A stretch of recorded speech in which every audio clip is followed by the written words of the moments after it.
Assalamualaikum warahmatullahi wabarakatuh. Perkenalkan, nama saya Baharudin, Eskom MAP FDA. Saya merupakan salah satu dosen di Universitas Iksan Sidrap yang biasa disebut Unisan Sidrap. Dalam kesempatan kali ini, saya akan memaparkan mata kuliah yang saya ampu di Prodi Informatika, yaitu mata kuliah Sistem Operasi. Mata kuliah Sistem Operasi ini merupakan salah satu mata kuliah wajib pada Prodi Informatika.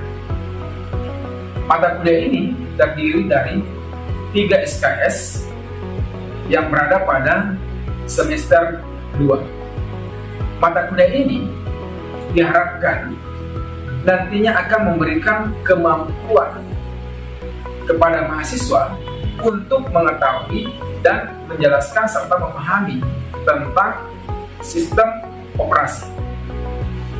Pemahaman terhadap mata kuliah ini juga akan membantu mahasiswa yang akan menjadi seorang analis sistem atau sistem analis, serta programmer dan developer sistem operasi.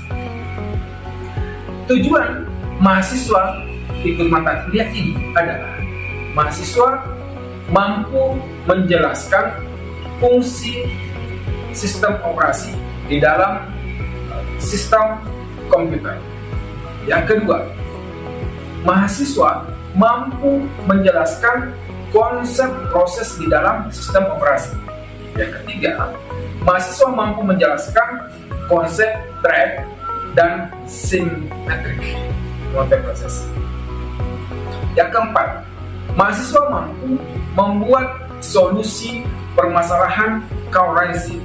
Yang kelima, mahasiswa mampu menjelaskan metode penanganan deadlock. Yang keenam, mahasiswa mampu menjelaskan konsep manajemen memori. Yang ketujuh, mahasiswa mampu menjelaskan konsep memori virtual. Yang kedelapan, mahasiswa mampu membuat penjadwalan proses. Yang kesembilan, mahasiswa mampu menjelaskan konsep manajemen file. Yang kesepuluh, mahasiswa mampu menjelaskan konsep manajemen input dan output. Kemudian yang ke-11, mahasiswa mampu menjelaskan berbagai ancaman terhadap sistem operasi. Bahan ajar yang digunakan, yang akan saya gunakan dalam materi ini, mata kuliah ini, yaitu modul, buku, serta literatur yang terkait dengan sistem operasi. Metode pembelajaran yang saya gunakan yaitu saya menggunakan berbagai metode pengajaran, seperti salah satunya adalah ceramah, diskusi, dan praktikum. Nanti praktikum itu ada mahasiswa mencoba menginstal komputer. Tujuannya adalah untuk memastikan mahasiswa memahami materi dengan baik. Selanjutnya, kegiatan pembelajaran. Perencanaan pembelajaran itu sendiri, saya mengacu dan menyusun rencana pembelajaran semester itu atau RPS dengan baik dan secara sistematis sesuai dengan kurikulum yang berlaku saat ini.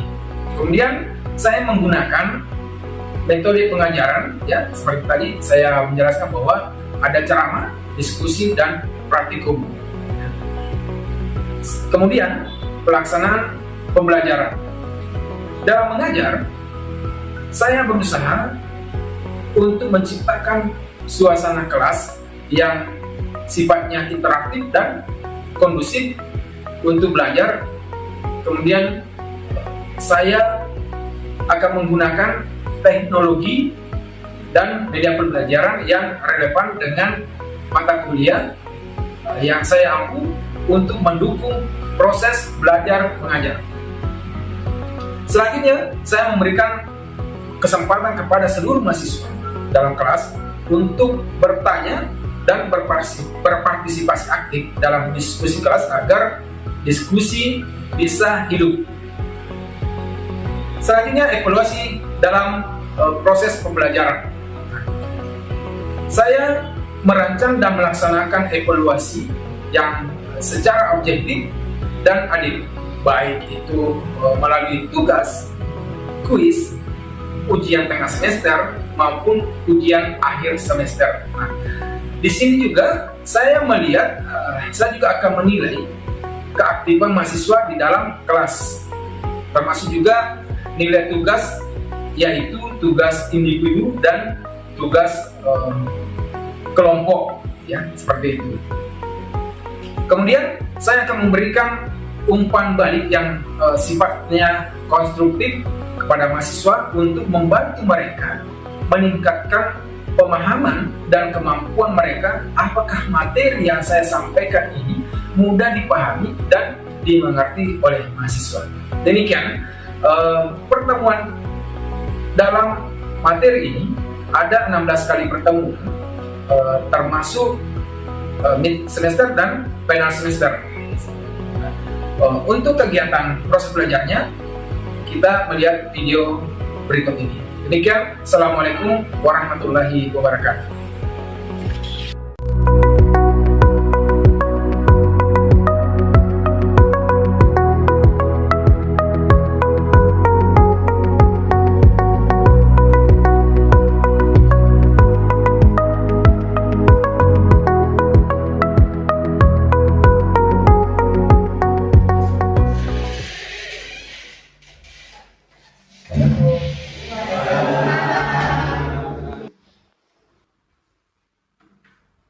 Assalamualaikum warahmatullahi wabarakatuh. Waalaikumsalam warahmatullahi wabarakatuh.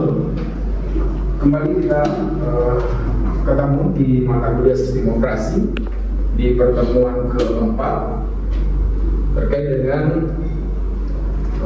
sistem memori media penyimpanan sekunder. Ya. Namun terlebih dahulu, sebelum kita masuk ke materi, saya akan absen dulu siapa-siapa yang hadir dan siapa-siapa yang tidak sempat masuk pada perkuliahan hari ini. Ya, Pak.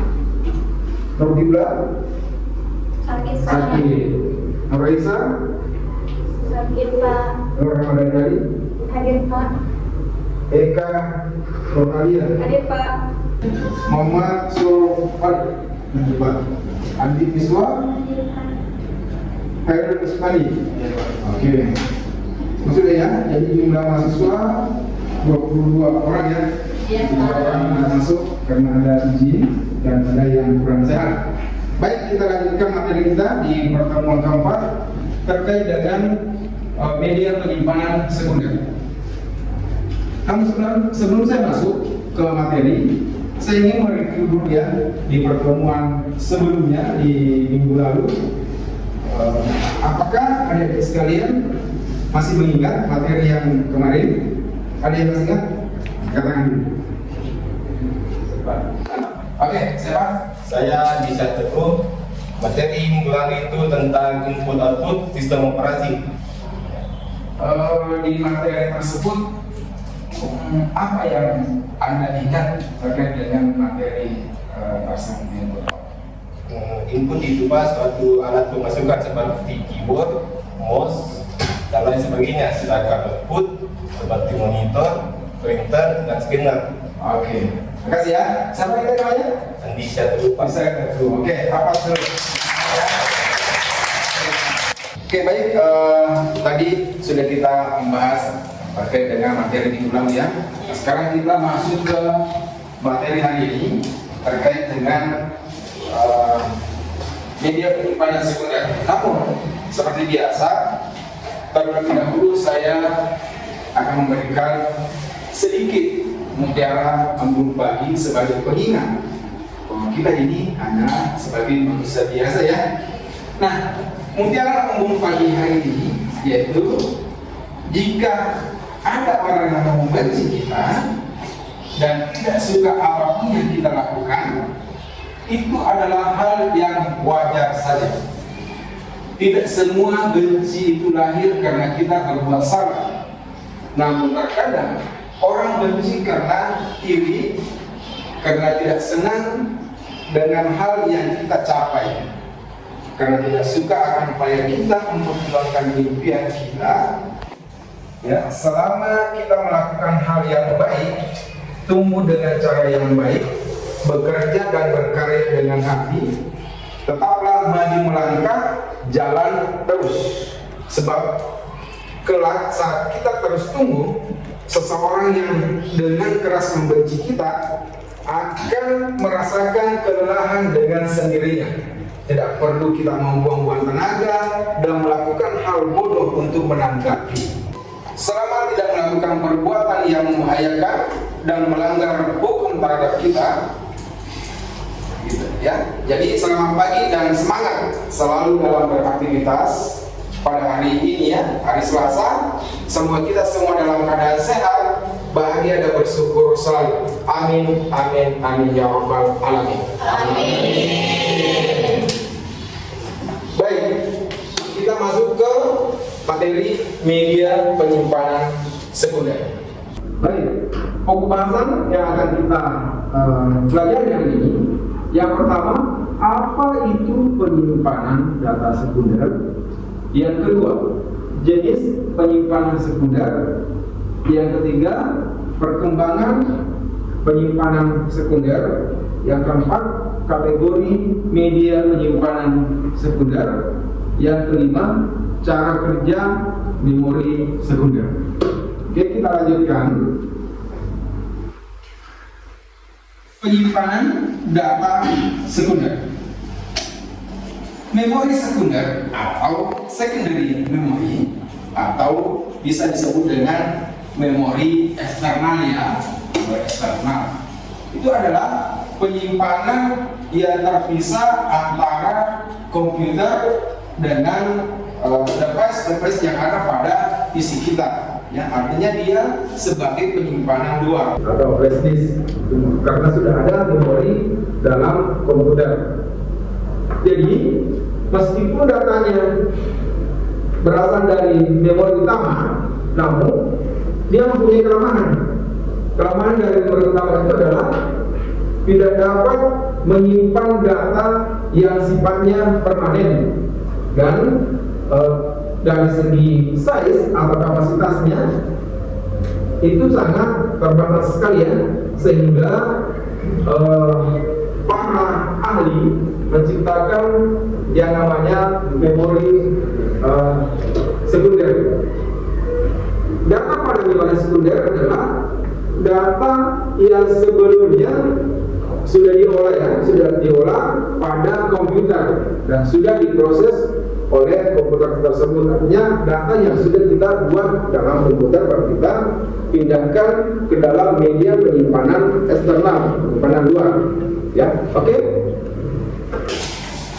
Selanjutnya, perhatikan ciri umum sarana penyimpanan data sekunder. Ada dua, yaitu non-volatile atau tahan lama. Walaupun komputer atau PC ini dimatikan, ya, data-data yang disimpan pada memori sekunder itu tidak akan hilang.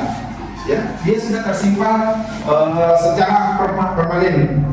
Kemudian yang kedua, tidak berhubungan dengan bus CPU, tidak berhubungan secara langsung ya dengan bus CPU. Nah, dalam struktur organisasi komputer tersebut, sarana penyimpanan sekunder terhubung dengan NOR bridge. Apa itu NOR bridge? NOR bridge yang menghubungkan sarana penyimpanan sekunder pada memori komputer dengan bus CPU. Ya. Selanjutnya, dari ciri umum sarana penyimpanan data sekunder, yaitu lambat. Data yang berada di sarana penyimpanan sekunder memiliki waktu yang lebih lama untuk diakses. Apa yang membuat lebih lama? Yaitu kapasitasnya, besarnya ruang memori tersebut, sehingga lama proses untuk bootingnya ya, untuk prosesnya. Kemudian yang keempat, harga harganya murah. Nah, kita lihat harga flash disk itu berapa ya kalau dibandingkan dengan harga hard disk asli, hard disk yang ada pada komputer atau PC. Flash disk berkisaran antara 20.000 ya, 20.000 berapa giga, ataukah kita beli CD-ROM nggak dipakai lagi ya, nggak dipakai lagi, kebanyakan nggak memakai lagi CD-ROM. Sekarang menggunakan flash disk atau hard disk eksternal SSD ya, bisa dipakai SSD untuk media penyimpanan eksternal. Selanjutnya, fungsi sarana penyimpanan sekunder. Yang pertama, yaitu menyimpan berkas secara permanen. Data atau berkas diletakkan secara fisik pada piringan magnet dari disk tersebut. Nah, itu kalau kita menggunakan CD ya. Kemudian yang kedua, menyimpan program yang belum dieksekusi oleh prosesor. Nah, jika sebuah program ingin dieksekusi oleh prosesor, maka program tersebut dibaca dari disk atau memori eksternal, lalu diletakkan memori utama komputer untuk selanjutnya dieksekusi oleh prosesor menjadi sebuah proses. Selanjutnya ketiga, memori virtual. Memori virtual adalah mekanisme sistem operasi untuk menjadikan beberapa ruang kosong dari disk menjadi alamat memori virtual. Lanjut, jenis penyimpanan sekunder.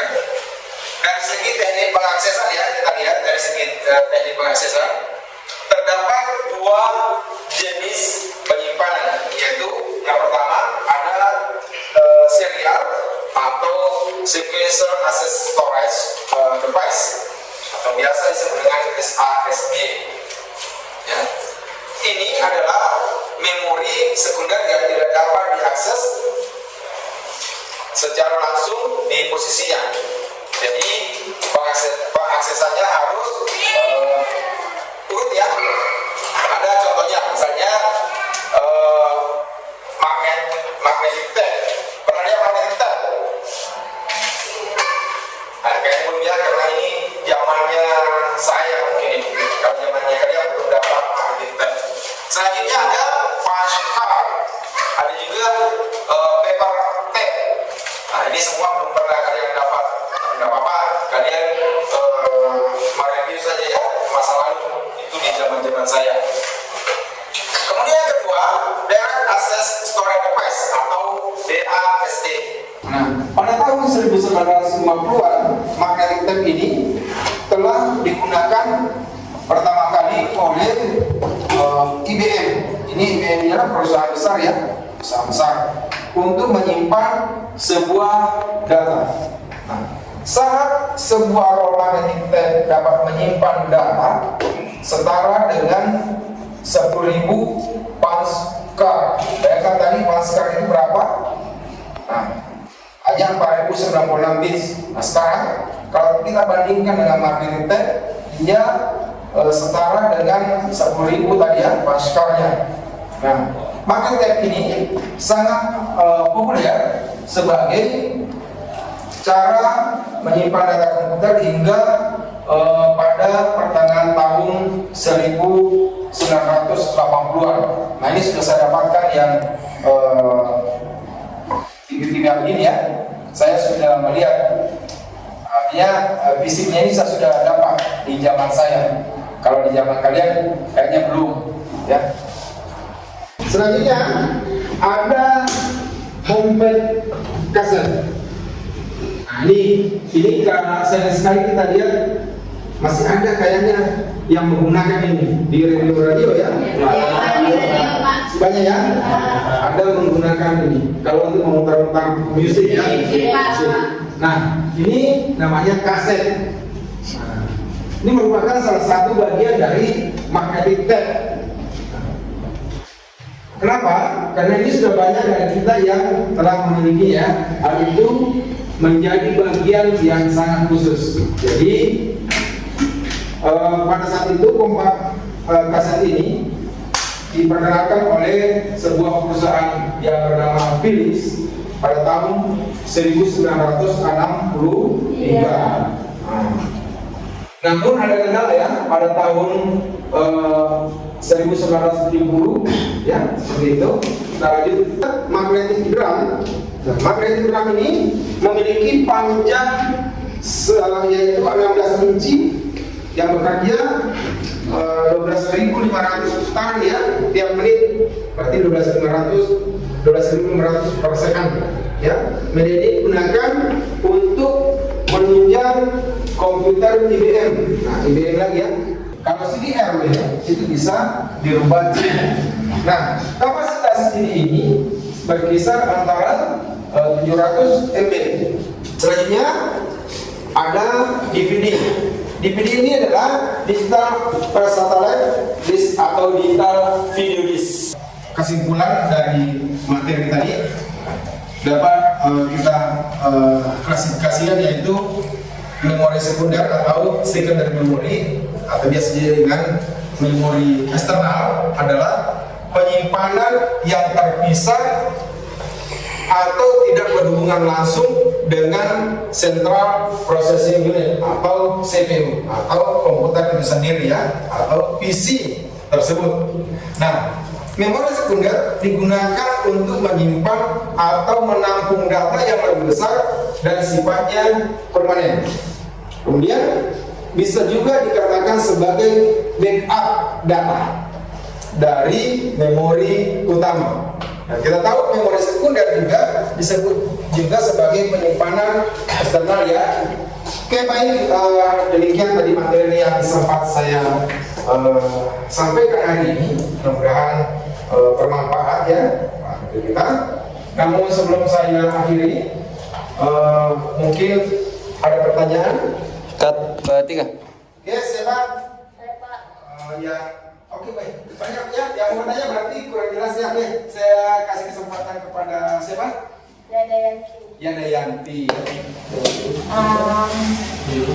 Terima kasih atas kesempatannya. Perkenalkan, nama saya Yadayanti. Jadi pertanyaan saya itu kan tadi membahas tentang penyimpanan memori.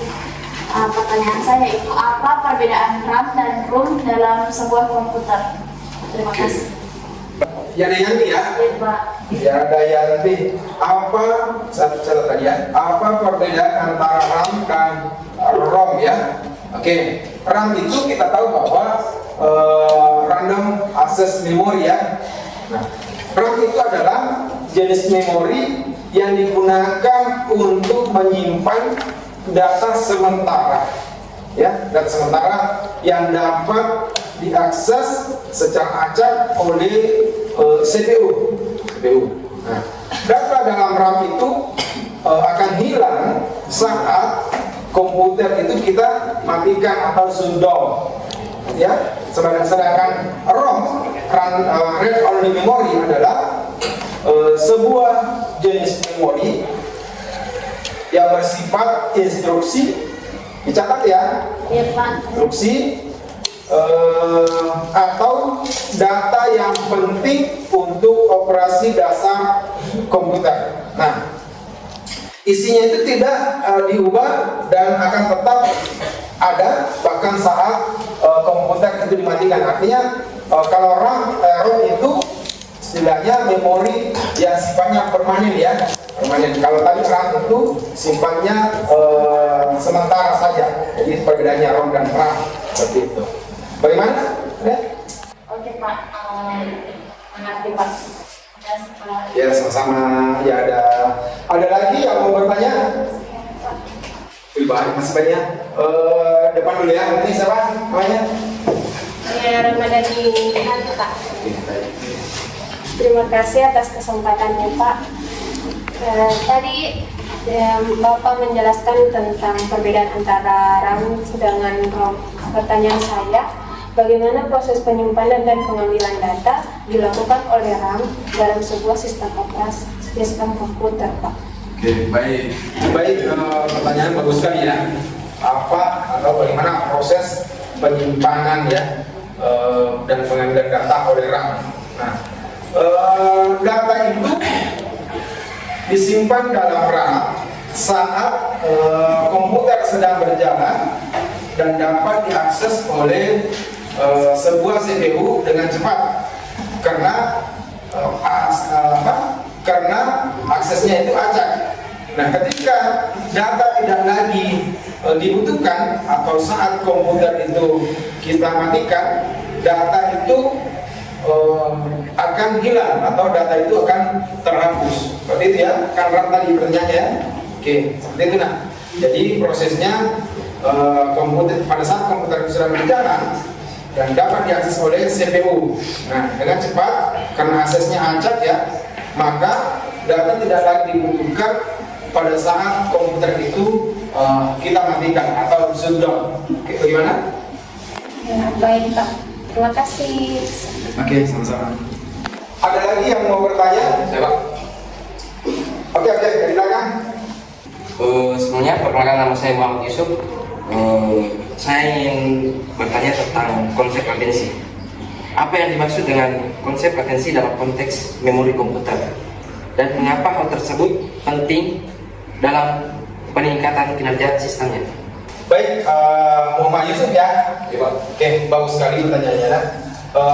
Kayaknya saya tidak masukkan tadi konsep latensi dalam paparan saya, tapi tidak apa-apa, itu adalah pertanyaan yang sangat bagus. Kenapa? Karena Anda punya wawasan yang luas terkait dengan memori sebenarnya.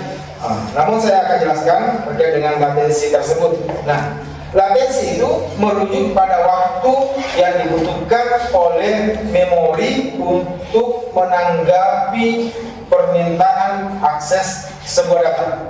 Nah, semakin rendah latensi itu, maka semakin cepat data tersebut dapat kita ambil, ya, dapat diambil. Nah, latensi itu mempengaruhi kinerja sistem secara keseluruhan. Nah, khususnya dalam aplikasi yang membutuhkan akses data yang cepat dan efisien ya. Jadi upaya untuk mengurangi latensi memori dapat meningkatkan responsivitas sebuah sistem. Oke? Oke, cukup ya? Ya Pak, cukup. Oke, terima kasih ya. Ada lagi yang mau bertanya? Cukup? Oke, baik. Oke, baik ya. Sudah cukup pertemuan kita hari ini. Terima kasih atas atensinya. Insya Allah minggu depan kita ketemu lagi pada pertemuan ke-5 ya. Oke, Pak. Wabillahi taufiq wal hidayah. Assalamualaikum warahmatullahi wabarakatuh. Waalaikumsalam.